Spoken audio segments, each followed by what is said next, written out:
subscribe and, like the video. Let's get to the U.S. sanctions on Iran. Show military action has failed. This is the nuclear motherlode of all sanctions. Scott Bessent is presenting it as such. They're calling it the economic D-Day. He said a whole bunch of nothing. I know. Of course he said a whole bunch of nothing, because he has nothing. Because we have nothing. That's just the reality. We have nothing. The US Treasury Secretary is speaking about tackling Iran via financial sanctions. Against Iran's financial connections around the globe. Our objective is to sever every economic lifeline that sustains this tyrannical regime until Tehran stands alone. Iran's fanatics devote themselves to death to America and seek nuclear weapons to do just that. They have murdered and maimed more of our citizens and service members than any other regime on earth. And they have been at war against America, their neighbors in the Gulf, and much of the world for 47 years. President Trump has taken action that his predecessors have long deferred. And under his leadership, America is no longer managing the Iranian threat. We are ending it. Our great armed forces have laid the groundwork for achieving the president's objective of preventing Iran from ever obtaining nuclear weapons. They have shown America's resolve to finally end this threat.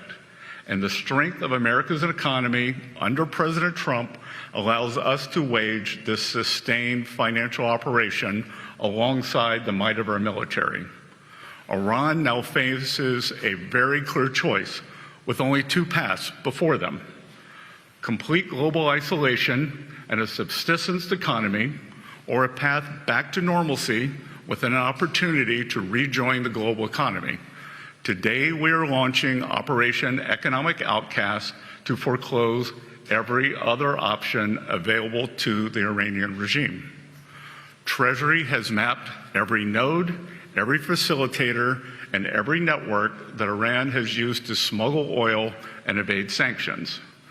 Beginning today, the actions of Treasury and other agencies will tighten the noose and block every potential source of revenue that funds the IRGC and the evil Iranian regime. We are enforcing a zero leakage approach.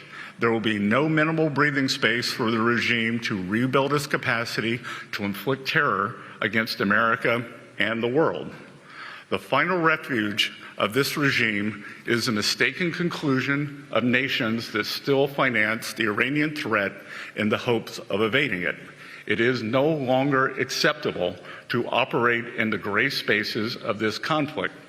Countries cannot claim they are blind to enabling this activity. Iran's enablers purchase, transport its petroleum. They facilitate the flow of its finances through exchange houses and free trade zones. They welcome Iran's flights and maintain registries on its behalf. They turn a blind eye to seaborne fuel transfers and overland transits. They condone illicit use of their banks, all the while concealing the extent of their complicity.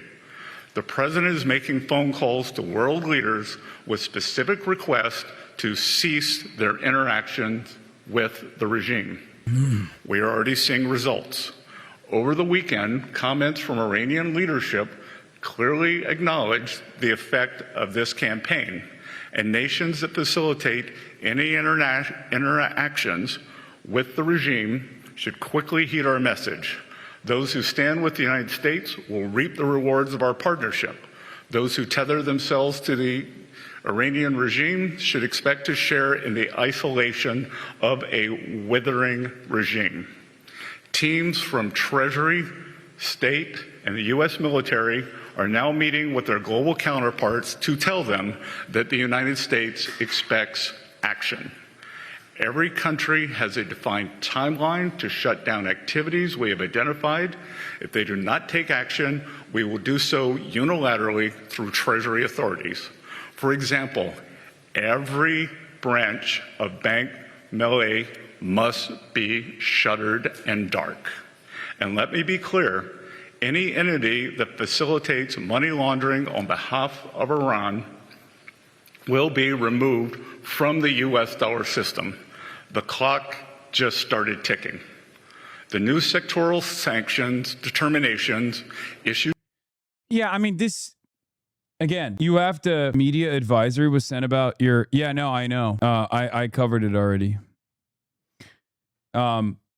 The sanctions have to be full spectrum. You have to hit China and Russia. I covered this last week when they signaled that they were going to do the economic D-Day and mentioned that this would most likely not happen for two reasons. One, because you can't really sanction China without crippling your own economy, right? We know this already because Donald Trump tried it with the tariffs. The Liberty Day, the Liberation Day tariffs campaign failed. Part of that was hitting China with the maximalist tariffs and then backing away from it quietly after months and months of instability. Okay. Now, even in this reveal, you'll hear Bessent say something along the lines of secondary sanctions are coming. We're promising that secondary sanctions are coming. But then he also says, I hope I don't have to do it. Okay. He says, why would I want to blow up the global financial system? So they also recognize that it's not going to happen. So it's mostly just taking a threatening posture against a country that already has received these sorts of threats and has not backed away from them. Today, target. I think it's a foolhardy endeavor, and I don't even know who the target audience is for this. I don't think it's Xi Jinping. 5 of Iran's most vital lifelines that it exploits in other countries: digital assets, technology, gold, aviation, and shipping. These measures broaden secondary sanctions risk for anyone foolish enough to continue conducting business with this regime, and will accelerate the speed with which we pursue them. As I speak, Treasury's Office of Foreign Assets Control is also sanctioning over 60 entities, individuals, and vessels around the world that enable the Iranian regime to procure illicit nuclear and missile technology, conduct cyber operations, and generate oil revenue. This is a sustained campaign to collapse every last option for Iran. Let there be no ambiguity as to the position of the United States. An economic engagement of any kind with this murderous regime will expose those responsible to the full reach of American power. For decades, this regime... This is what they did basically with Cuba, yes. But you can't do it with Iran because Iran is an energy provider. Not only is Iran an energy provider, Iran controls a global choke point for 20% of the global energy supply. Cuba doesn't. We can do this to weaker countries that we've weakened over multiple decades. But we can't do this to a country that is currently militarily controlling the Strait of Hormuz. That's it.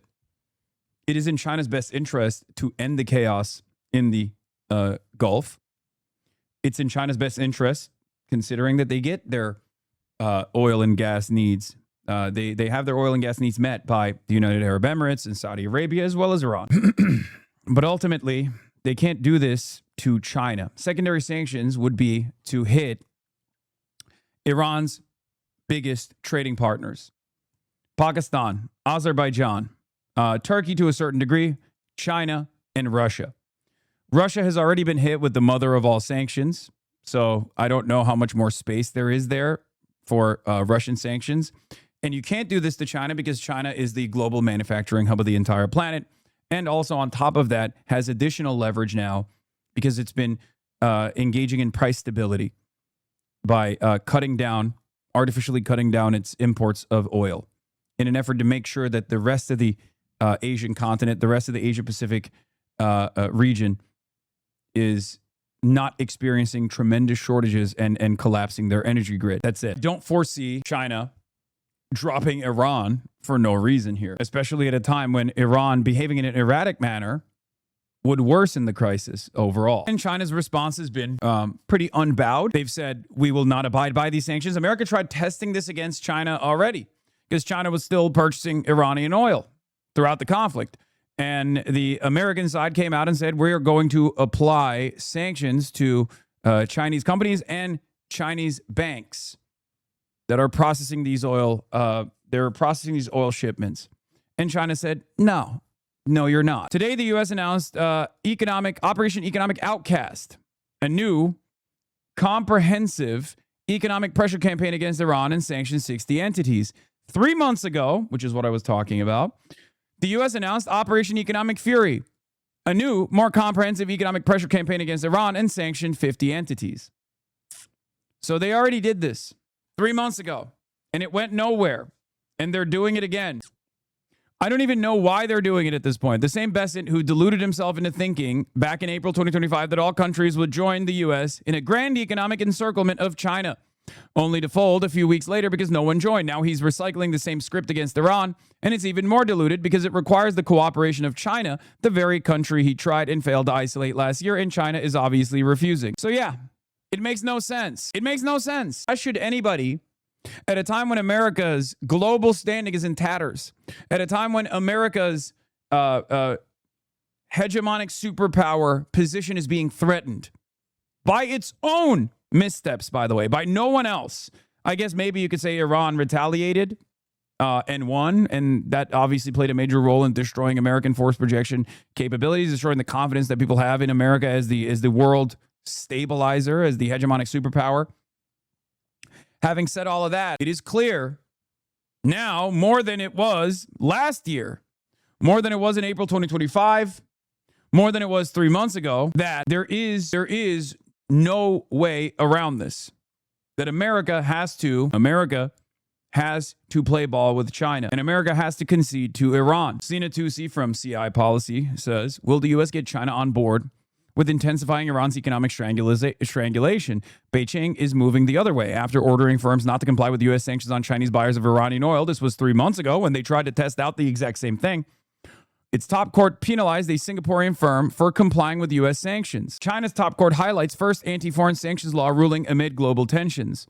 A court judgment unveiled last month showed the Shanghai court ruled against the Singaporean firm in February, ordering it to pay more than 4.99 million yuan in damage plus interest, and holding that it could not use a foreign country's discriminatory restrictions as a defense under Article 12 of China's anti-foreign sanctions law.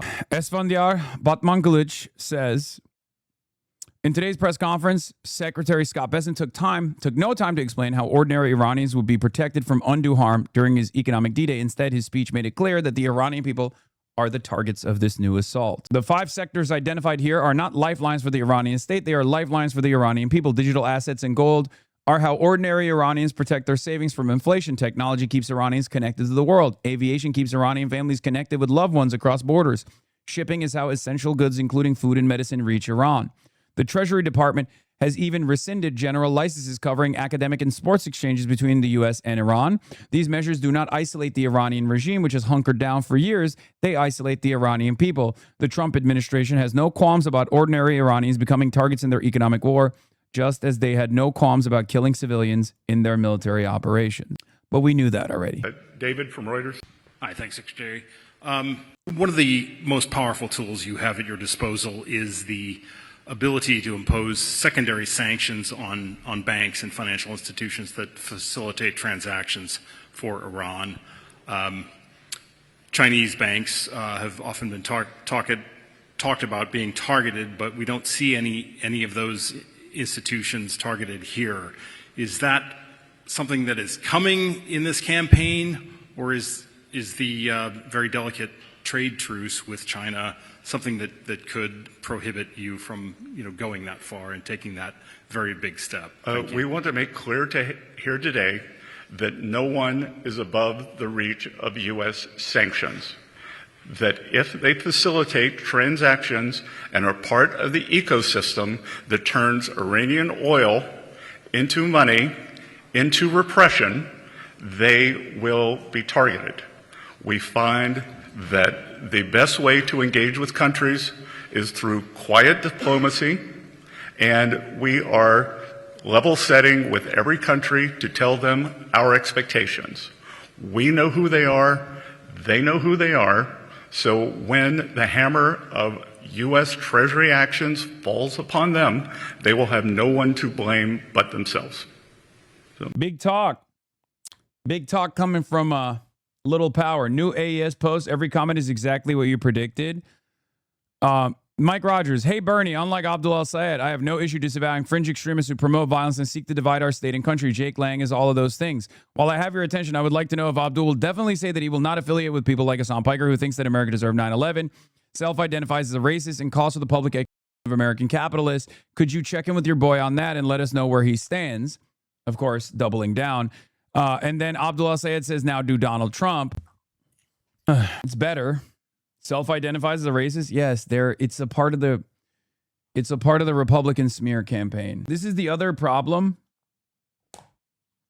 This is the other problem with the with the conversations revolving around Twitch streamer. I am somehow both a very powerful entity that must be violently deposed and disposed of, but also am a Twitch streamer, so obviously it's easy for people to hang me out to dry. And that's precisely the reason why when you do stuff like that, when you do even know you campaigns, it ultimately puts me on equal footing as like Jake Lang when that's not the case, right? It puts me on equal footing automatically as with the likes of Jake Lang, a higher standard than the President of the United States of America. It's ridiculous. And even then, nothing I've said or done has reached the standard of nothing Abdullah has said or done has reached the standard of anybody collaborating with a prominent figure in the Israeli government that has blood on their hands, right? The genocide of the Palestinians. And nothing I've ever said or done reaches the standard of what the average Republican has said and done over and over again. Of course, all of these people are still using this as a moment of weakness to hammer him even further. Like the comparisons between me and Charlie Kirk at a different point in time would have been ridiculous, right? We're not even talking about a comparison between me and Nick Fuentes, but even a comparison between me and Charlie Kirk is ridiculous. Anyway, let's continue with Besson. Has drawn strength from a calculus that regards Iranian retaliation as certain and American enforcement as negotiable. Under President Trump, that era is over. To the ordinary soldiers supporting this regime, as more and more of your paychecks stop or are supposedly just delayed, ask whether your commanders are leading your country to triumph or to ruin. And recall that the Berlin Wall fell when ordinary soldiers decided not to shoot at their own people. And to those who enable Tehran, do not discount the cost of testing Washington's resolve.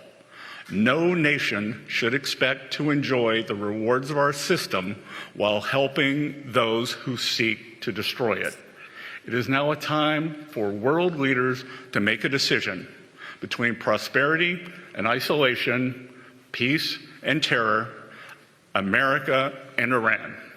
The campaign we begin today will gather force with every day that follows, and it will not end until this regime stands alone. Huge number of threats there by the Americans. Clearly, this administration, it has run out of patience, is well aware. I mean, it's funny that even Western media, like Sky News, is covering this as like a recognition of American defeat. The title of this is Analysis. U.S. sanctions on Iran show military action has failed. These are some of our most important allies and their major arms of propaganda. It's unbelievably desperate. And of course, it's unbelievably cruel. Along with the new initiative and a bunch of new sanctions listing, U.S. is suspending existing GLs, permitting academic exchanges and professional amateur sports activities. They're trying to punish the regular Iranian society as aggressively as they possibly can because they've lost the war. That it is on the back foot militarily, can't get itself out of this conflict. Scott Bessent appeared there to be just suggesting that this was another lever, the big lever that America has been reluctant to pull thus far. But it is also clearly an indication of the realization that military action, while it has been devastating, has not had the desired consequences. Iran is still able to do what it was doing before. It still has a nuclear program of sorts, perhaps obliterated, but it still has the know-how, the capability to rebuild that. And of course, it now has newfound leverage with the Strait of Hormuz and the ability it has had to cause havoc with the world energy prices and the world energy market and world oil prices. There were some moments that stuck out to me. He said that any enemy who facilitates money laundering on behalf of Iran will be removed from the US dollar. By the way, money laundering is just normal trade relations with two foreign countries. Two foreign countries that we should have no connection to, that we have no say over, conducting regular trade is now a major issue, a major system, and that countries will have a finite timeline to shut down activities identified by the Treasury. He hasn't gone into any specifics there, but it's clear, I think, that the Americans are really, truly running out of patience with Iran. They want to bring the country back to the negotiating table, and in order to do that, they are now applying what they say is economic D-Day for the Iranians. It's worth saying that Mohammad Ghalibaf, who is the Speaker of the Iranian Parliament, a key figure within the administration, one of the most vocal figures in terms of putting out reaction to whatever the Americans might do. He, in the last hour, has put on social media, Americans know that no one buys their bombast. The United States is not in an economic position to further restrict its relations with other countries.